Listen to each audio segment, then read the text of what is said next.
সবাইকে স্বাগত জানাচ্ছি। আমি ফিরোজ তোহা। শুরুতেই সংবাদ শিরোনাম। বাংলাদেশের সর্বশেষ গুরুত্বপূর্ণ আপডেট সংবাদে আপনাকে স্বাগত। শুরুতেই সংবাদ শিরোনাম, এরপর বিস্তারিত। শুরুতেই জানিয়ে দিব, সবার সঙ্গে পরামর্শ করে গণমাধ্যম সংস্কার কমিশন ঘোষণা করা হবে। তথ্য ও সম্প্রচার উপদেষ্টা নাহিদ ইসলাম বলেছেন, সব পক্ষের সঙ্গে আলোচনা করে পরামর্শের ভিত্তিতে গণমাধ্যম সংস্কার কমিশন ঘোষণা করা হবে। তিনি বলেন, সাংবাদিকদের সঙ্গে দাসসুলভ আচরণের সুযোগ নেই। ওয়েস্টবোর্ড সহ সাংবাদিকদের বেতন নিশ্চিত করতে হবে। এরপর জানিয়ে দিব, সামিট গ্রুপের আজিজ খান ও তার পরিবারের সদস্যদের ব্যাংক হিসাব জব্দ। সামিট গ্রুপের চেয়ারম্যান মোহাম্মদ আজিজ খানের সকল ব্যাংক হিসাব স্থগিত জব্দ করতে ব্যাংকগুলোকে নির্দেশ দিয়েছে Bangladesh financial intelligence unit BFIU। রোববার 6 অক্টোবর ব্যাংকগুলোকে চিঠি দিয়ে এসব হিসাব স্থগিত করার নির্দেশ দেয় BFIU। এদিকে গাজীপুরে বকেয়া বেতনের দাবিতে শ্রমিকদের বিক্ষোভ। গাজীপুরে বকেয়া বেতনের দাবিতে বিক্ষোভ করেছেন পোশাক শ্রমিকরা। সোমবার 7 অক্টোবর সকাল 9টা নায়গ্রা টেক্সটাইল লিমিটেডের মূল ফটকের সামনে অবস্থান নিয়ে বিক্ষোভ করেন তারা। এদিন শ্রমিকরা মহাসড়ক অবরোধ করতে চাইলে আইন শৃঙ্খলা বাহিনীর সদস্যরা তাদের বাধা দেয়। পরে তারা কারখানার ভিতরে অবস্থান নেয়। এরপর জানিয়ে দিব, নতুন মামলায় গ্রেপ্তার হাজী সেলিম সৈকত মানিক। চকবাজার থানার রাকিব হাওলাদার হত্যা মামলায় সাবেক সংসদ সদস্য হাজী সেলিম, 26 নং ওয়ার্ডের সাবেক কাউন্সিলর হাসিবুর রহমান মানিক ও ঢাকা বিশ্ববিদ্যালয়ের ছাত্রলীগের সাধারণ সম্পাদক তানভীর হাসান সৈকতকে আরও এক মামলায় গ্রেপ্তার দেখানো হয়েছে। এদিকে শেরপুরে বন্যা পরিস্থিতির কিছুটা উন্নতি। এখন পর্যন্ত 8 জনের প্রাণহানি। বৃষ্টি না থাকায় শেরপুরে বন্যা পরিস্থিতির কিছুটা উন্নত হয়েছে। তবে এখনো পানিবন্দী রয়েছে অনেক মানুষ। দুর্গত এলাকায় দেখা দিয়েছে খাবার ও সুপেয় পানির সংকট। 3 দিনের বন্যায় এ পর্যন্ত মৃত্যু হয়েছে 8 জনের। এবং সর্বশেষ জানিয়ে দিব, ইরানে পাল্টা হামলা না চালাতে ইসরায়েলকে যে প্রস্তাব দিল যুক্তরাষ্ট্র। ক্ষেপণাস্ত্র হামলার প্রতিবাদে ইসরায়েল যদি ইরানে পাল্টা হামলা না চালায় তাহলে তেল আবিবকে ক্ষতিপূরণ দেওয়ার প্রস্তাব দিয়েছে মার্কিন যুক্তরাষ্ট্র। রোববার 6 অক্টোবর ইসরায়েলি টেলিভিশন কান 11 এর এক প্রতিবেদনে এই তথ্য জানানো হয়েছে।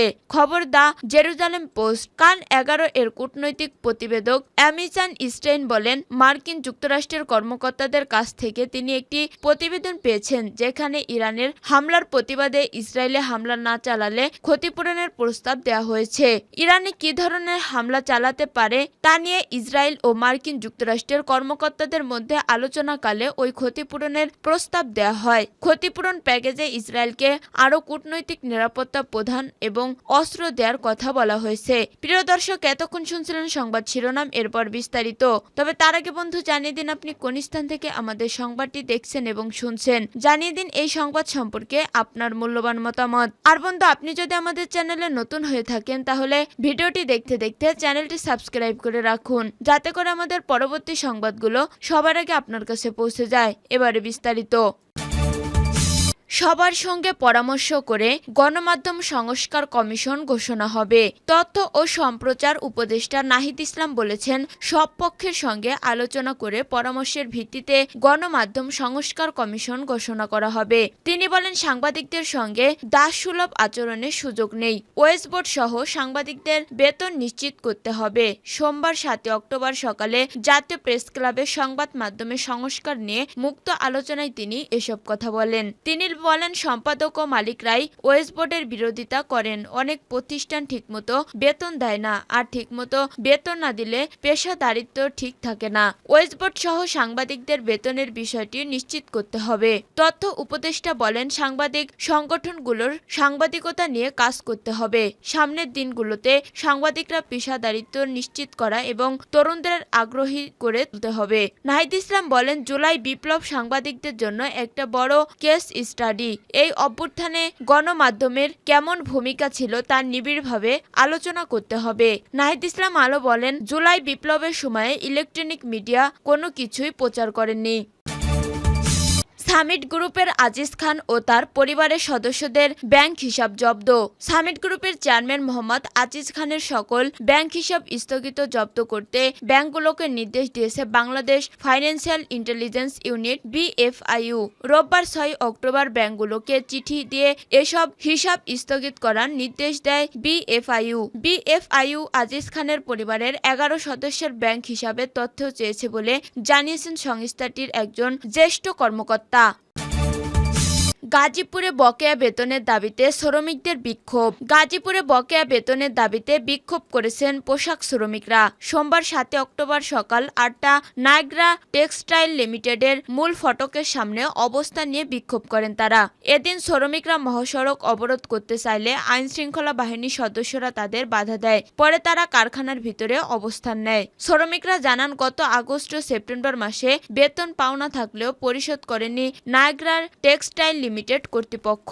সেপ্টেম্বর মাসে 4 বার বেতন দেওয়ার তারিখ দেন মালিকপক্ষ, তবে আজ পর্যন্ত বেতন না পাওয়ার আন্দোলনের নামেন তারা। শিল্প পুলিশের দেয়া তথ্য অনুযায়ী শ্রমিক আন্দোলনের মুখে আজও গাজীপুরে 8 থেকে 10টি শিল্প কারখানা বন্ধ রয়েছে।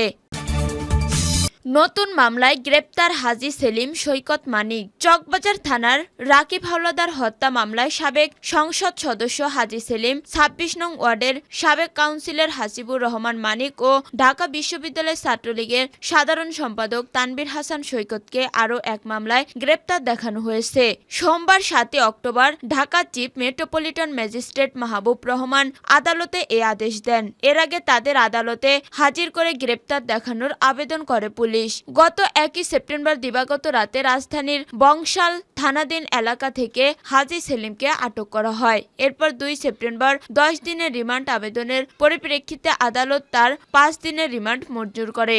গত 14 আগস্ট গোপন সংবাদের ভিত্তিতে রাজধানীর খিলক্ষেত থানার নিকুঞ্জা আবাসিক এলাকা থেকে আত্মগোপনে থাকা অবস্থায় তানভীর হাসান সৈকতকে গ্রেপ্তার করা হয়। পরের দিন রাজধানীর নয়াপল্টনে কামাল মিয়া নামে এক রিকশা চালককে হত্যা মামলায় তার 10 দিনের রিমান্ড মঞ্জুর করে আদালত। প্রসঙ্গত, গত 5 আগস্ট রাজধানীর চানখারপুলে ছাত্র জনতার আন্দোলনে গুলিতে নিহত হন রাকিব হাওলাদার। এরপর তার বাবা বাদী হয়ে চকবাজার থানায় হত্যা মামলাটি দায়ের করেন।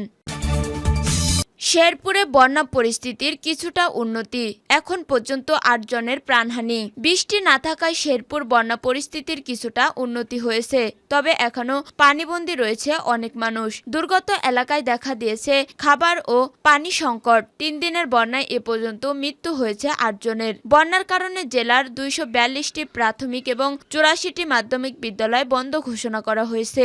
সেই সঙ্গে জেলার সব শিক্ষা প্রতিষ্ঠানকে আশ্রয় কেন্দ্র ঘোষণা দিয়েছে প্রশাসন। এমন পরিস্থিতিতে সবচেয়ে বেশি দুর্ভোগে রয়েছে শিশু ও বয়স্ক নারীরা। টানা ভারী বর্ষণ ও উত্তেজনা থেকে নেমে আসা পাহাড়ি ঢলে স্মরণকালের ভয়াবহ বন্যার কবলে পড়ে শেরপুরের 5 উপজেলা। এতে পানিবন্দী হয়ে পড়ে 2 লাখেরও বেশি মানুষ। ইতিমধ্যে 15 লাখ কৃষকের প্রায় 50,000 হেক্টর জমি ফসল নষ্ট হয়ে গেছে। সেই সঙ্গে 3,000-এর মাছ চাষির মাছের ঘের ভেসে গিয়েছে, প্রায় 30 কোটি টাকার ক্ষতি হয়েছে। শেরপুরের স্থানীয় সরকার প্রকৌশল অধিদপ্তর LGD নির্বাহী প্রকৌশলী মুস্তাফিজুর রহমান বলেন, এই মুহূর্তে গ্রামীণ সড়কগুলোকে পানি থাকার ক্ষতি নিরূপণ করা যাচ্ছে না। উপজেলা পর্যায়ে আমাদের টিম রয়েছে, যে কোনো জরুরি প্রয়োজনে তারা কাজ করবে। পানি নেমে গেলে ক্ষতির পরিমাণ বলা যাবে। শেরপুর খামারবাড়ির উপপরিচালক ডক্টর সুকল্প দাস বলেন, পাহাড়ি ঢলে 3 উপজেলার আমন ধান ও সবজির আবাদ নষ্ট হয়েছে। ক্ষয়ক্ষতি কম বেশি নির্ভর করবে পানি নেমে যাওয়ার উপর। এছাড়া ক্ষতিগ্রস্তদের তালিকা তৈরি করে মন্ত্রণালয়ে পাঠানো হবে বলে জানিয়েছে তিনি।